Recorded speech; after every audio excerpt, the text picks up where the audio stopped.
Exodus 28. Have Aaron your brother brought to you from among the Israelites, along with his sons, Nadab and Abihu, Eleazar and Ithamar, so they may serve me as priests. Make sacred garments for your brother Aaron to give him dignity and honor.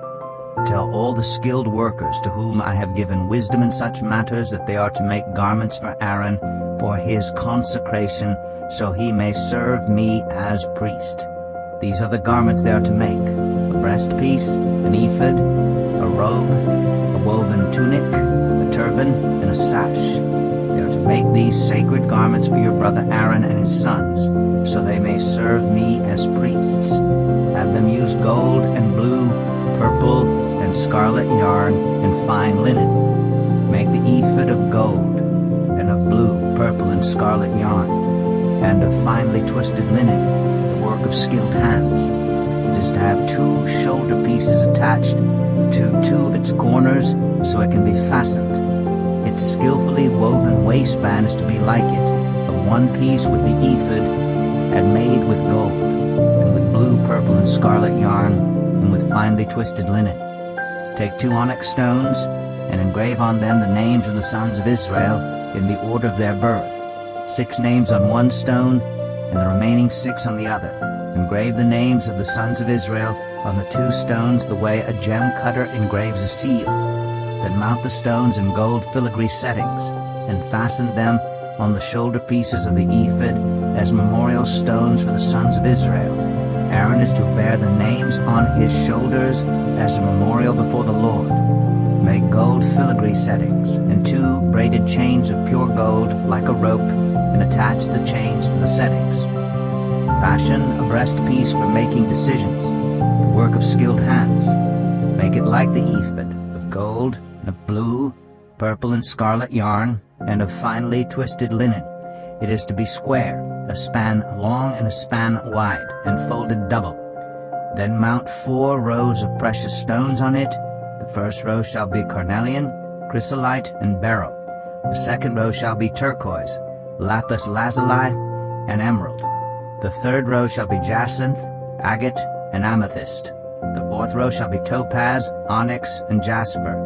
Mount them in gold filigree settings. There are to be 12 stones, 1 for each of the names of the sons of Israel, each engraved like a seal with the name of one of the 12 tribes.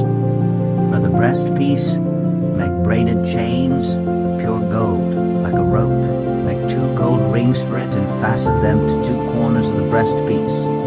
Fasten the 2 gold chains to the rings at the corners of the breastpiece, and the other ends of the chains to the 2 settings, attaching them to the shoulder pieces of the ephod at the front. Make 2 gold rings and attach them to the other 2 corners of the breastpiece on the inside edge next to the ephod. Make 2 more gold rings and attach them to the bottom of the shoulder pieces on the front of the ephod, close to the seam just above the waistband of the ephod.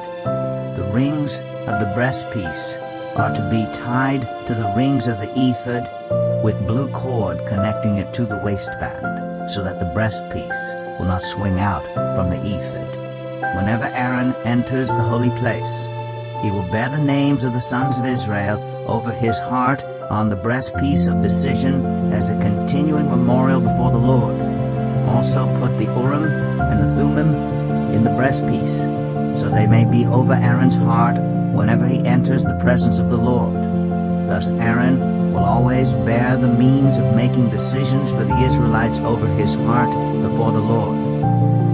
Make the robe of the ephod entirely of blue cloth, with an opening for the head in its center. There shall be a woven edge like a collar around this opening, so that it will not tear. Make pomegranates of blue, purple, and scarlet yarn around the hem of the robe, with gold bells between them. The gold bells and the pomegranates are to alternate around the hem of the robe. Aaron must wear it when he ministers. The sound of the bells will be heard when he enters the holy place before the Lord, and when he comes out, so that he will not die. Make a plate of pure gold, and engrave on it as on a seal, holy to the Lord. Fasten a blue cord to it to attach it to the turban. It is to be on the front of the turban. It will be on Aaron's forehead, and he will bear the guilt involved in the sacred gifts the Israelites consecrate, whatever their gifts may be. It will be on Aaron's forehead continually, so that they will be acceptable to the Lord. Weave the tunic of fine linen, and make the turban of fine linen. The sash is to be the work of an embroiderer. Make tunics, sashes, and caps for Aaron's sons, to give them dignity and honor. After you put these clothes on your brother Aaron and his sons, anoint and ordain them. Consecrate them so they may serve me as priests. Make linen undergarments as a covering for the body, reaching from the waist to the thigh. Aaron and his sons must wear them whenever they enter the tent of meeting or approach the altar to minister in the holy place, so that they will not incur guilt and die. This is to be a lasting ordinance for Aaron and his descendants.